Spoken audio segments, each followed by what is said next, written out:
a Batalha do Armagedon.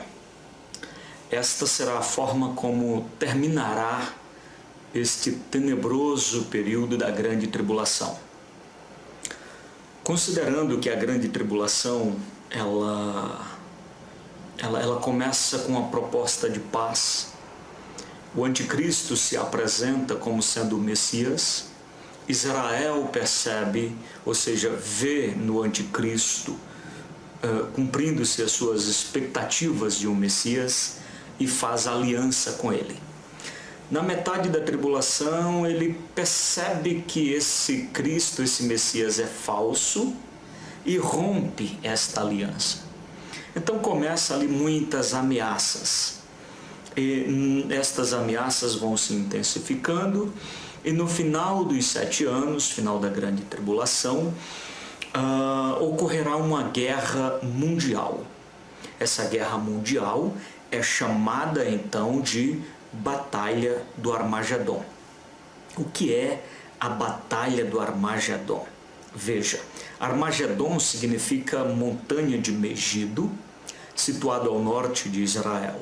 Esse local tornou-se famoso campo de batalhas devido às grandes e históricas batalhas ali travadas ao longo dos séculos. E é ali que Deus travará sua grande batalha contra o anticristo e as nações confederadas que se levantarão contra Israel e seu Deus. O anticristo,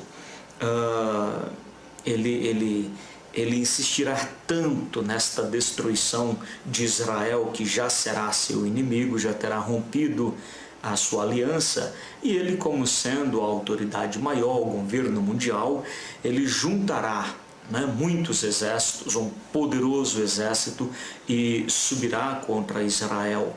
Israel terá ali a ajuda de poucos países, mas terá.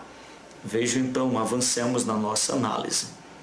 No final dos 7 anos de tribulação, o anticristo com suas nações confederadas se levantarão contra Israel, certamente tentando destruir o plano final de Deus, visto que o governo teocrático, o milênio, que trabalharemos a seguir, que se dará a seguir, terá como nação sede Israel.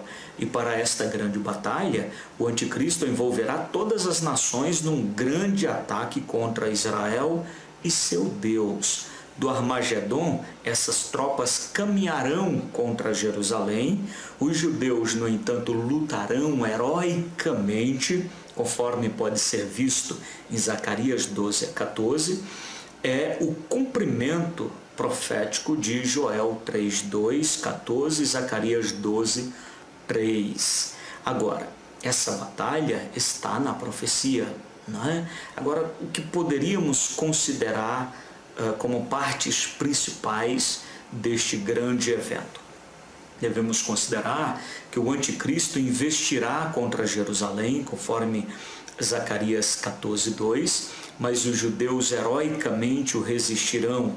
E, apesar de sua grande resistência, uma parte de Israel fugirá para Edom, no deserto ao sul de Israel. E aqui está a referência de Isaías 63, 1-7. Edom provavelmente compactuará com o anticristo, e este, sabendo que o remanescente de Israel fugiu para lá, enviará suas tropas. Mas o Messias, que está em bodas, com sua igreja no céu, ouve o clamor de Israel e desce para socorrê-lo. Lembra que lá no início, quando falamos de céu, glorioso destino dos santos, eu pedi para colocar aspas. Pois bem, vamos começar a trabalhá-las aos poucos. O Cristo estará em festa com sua igreja no céu, não é isso? Só que neste final dos 7 anos, em que a terra estará vivendo toda essa tribulação, Israel estará no centro, no foco do anticristo. Os hebreus vão clamar a Deus para que o Senhor lhe envie o Messias. Como quem diz, envia hoje ou não precisará enviar amanhã. Claro que o Messias já veio e eles não reconheceram, mas é profético e virá novamente. Então eles clamarão e Cristo, que estará em bodas, ouvirá o clamor e descerá. Como será a sua descida? Vamos ler Apocalipse, capítulo 19, versículos 11 a 18. É uma leitura extensa, mas muito esclarecedora para este momento. João nos narra a majestosa vinda do Messias da seguinte forma. Você pode ler comigo na tela.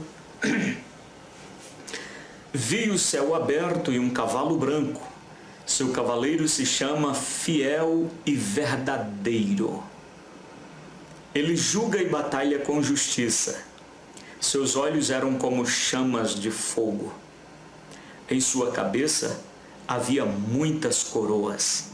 Ele tem um nome escrito que ninguém conhece, a não ser ele mesmo. Ele estava vestido com um manto tingido de sangue, e ele se chamava a Palavra de Deus.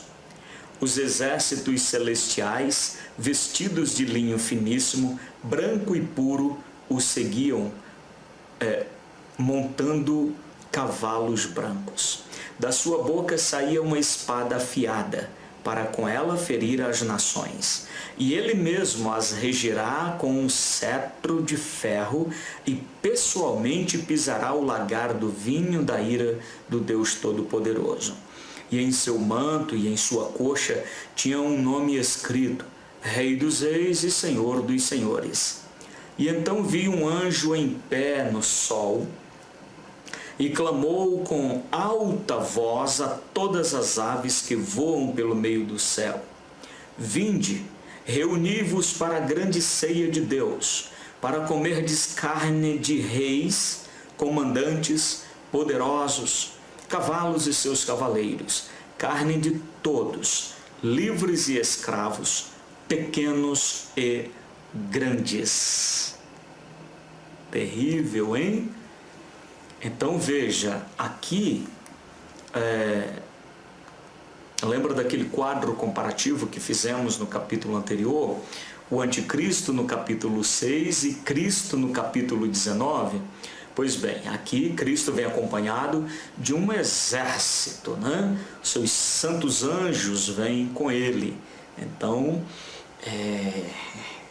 vestidos de vestes, né? Seus santos e anjos vêm com ele, vestido de vestes de linho branco finíssimo, né? E o linho finíssimo aí fala de santidade e da justiça dos justos. Então imagine Cristo, que está no céu com a sua igreja. Ele agora desce acompanhado desta multidão. A igreja provavelmente aqui começa a deixar o céu como lugar celeste para acompanhar Cristo para grandes eventos aqui na terra. Mas mantém essa aspas aí.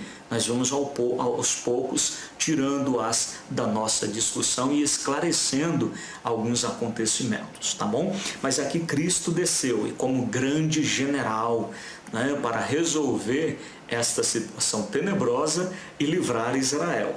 Bem, Isaías ressalta que em sua vinda o Messias passará em Edom e lhe dará a sua paga.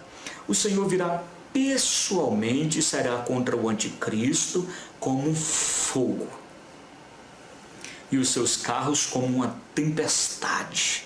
Isaías 66, 15 e 16. Ele segurará a sua espada e brandirá a sua foice. Joel 3, 13, Apocalipse 14, 17 e 18. E ante a glória da majestade de Cristo em sua vinda, as tropas do anticristo se desorganizarão e voltarão suas espadas uns contra os outros. Espadas aqui numa linguagem do período bíblico, mas na verdade o que estará em cena serão poderosas armas automáticas, não é? E até armas de destruição em massa, que são as ferramentas da guerra atual. Mas os homens, né, nesse puxar da espada, o brandir da espada de Jesus, nós entendemos por esses profetas, né, o porque tem uma espada de dois fios. Na verdade, não será uma espada literalmente, mas parece que Jesus sopra sobre seus inimigos e será alguma coisa como um gás mortífero que fará com que os homens apodreçam estando ainda vivos ou ainda sobre seus pés. A tela seguinte observa o seguinte: os homens terão os olhos e línguas apodrecidos por alguma coisa como um gás mortífero. Suas carnes apodrecerão quando estes ainda estiverem sobre seus pés. É a paga do Senhor aos seus inimigos e aos inimigos do seu povo. Zacarias 14:12. Quanto ao anticristo e o falso profeta, estes serão lançados vivos no lago de fogo e enxofre, e os demais serão mortos pela espada do Messias. O morticínio será tão grande que o sangue chegará aos freios dos cavalos. Apocalipse 14:20 enfatiza isso. Aos freios dos cavalos, imagine alguma coisa mais ou menos à altura do focinho, né, da boca de um cavalo, né? Será a profundidade deste rio. E segundo Apocalipse 14:20, ele formará um rio de sangue cujas correntes chegarão a 296 quilômetros. Ou seja, muita gente reunida e morrerão todos simultaneamente, né? De sorte que estando em pé, ainda segurando as suas armas, apodrecerão, cai nariz, cai língua, cai orelha e vai apodrecendo. E antes que a terra absolva seu sangue, temos aí este rio de sangue. É o Senhor pisando o lagar da sua ira, dando livramento ao seu povo e fazendo justiça por eles. Bem, quanto aos judeus, a esta altura dos acontecimentos, já houve aí uma conversão em massa ao Senhor Jesus Cristo como o Messias tão esperado. E aí, para surpresa deles, eles vão notar que este Cristo que está descendo, esse Messias que está descendo, é o mesmo que foi no passado, crucificado por eles. Mas aqui haverá um espírito de súplica, um espírito de quebrantamento.